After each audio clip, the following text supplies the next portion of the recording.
Through pain, through adversity, through injury, the GOAT, my GOAT, Holger Rune did it. He beat Grigor Dimitrov in an incredible 3-set match where he had to save 2 match points, and by doing that he set up a rendezvous between him and the best player in the world right now, Jannik Sinner. And I cannot wait for this match to happen, especially considering the circumstances of their previous encounter in Monte Carlo. And I mean, how can I not be excited about this match and Holger Rune in general? Earlier today he beat the 14-time French Open champion Rafael Nadal.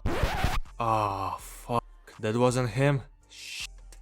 Alright, I'm not that out of touch, I just didn't watch tennis for 2 weeks. It doesn't mean that I'm not aware of the challenger, clay court king Sumit Nagal, but either way, this W set Rune up for a match against an informed Dimitrov, and as you all know by now, it delivered. You can call Rune whatever you want to call him, but you can never say that you have seen him scared. That rocket of a forehand on a match point was ballsy, and obviously it gave Holger that belief that he can finish the job today by being super aggressive. He took the bull by its horns in the tiebreak and Grigor looked helpless, and before you say anything, I am aware that Rune got lucky at times. Biggest examples of that being the breakpoint opportunity that Grigor squandered in the beginning of the third, and that led in the tiebreak was supremely disgusting. But that's how the cookie crumbles sometimes, and dare I say it, you don't get lucky, you earn your luck. Holger spent 4.5 hours today on the court, so hopefully recovery goes great, cause I need Rune to remind Jannik that the Italian is his son.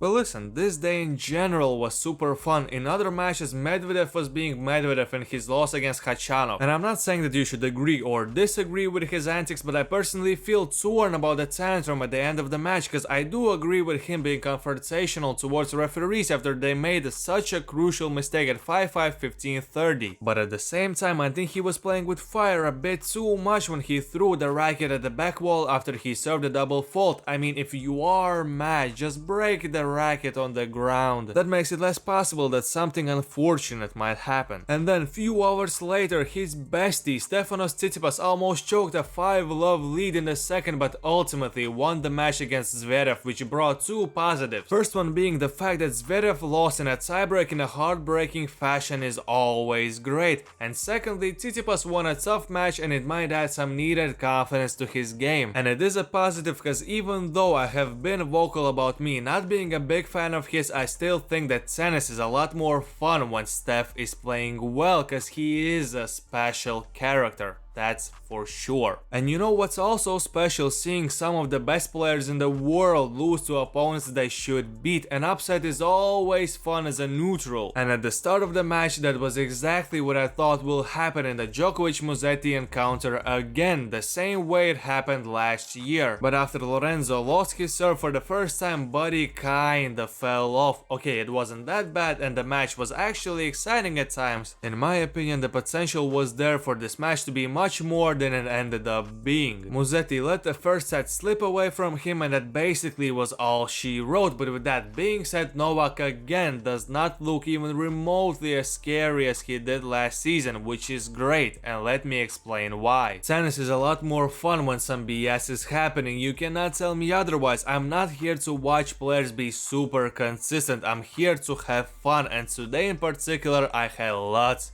of fun. So I hope that throughout this week Monte Carlo Masters will continue restoring the feeling of fun, entertaining quality tennis that was missing at the end of the hardcore swing, particularly in Miami. What are you excited about for this clay court season? Comment your thoughts down below, like the video, subscribe to the channel, and until next time, take it easy, my friend.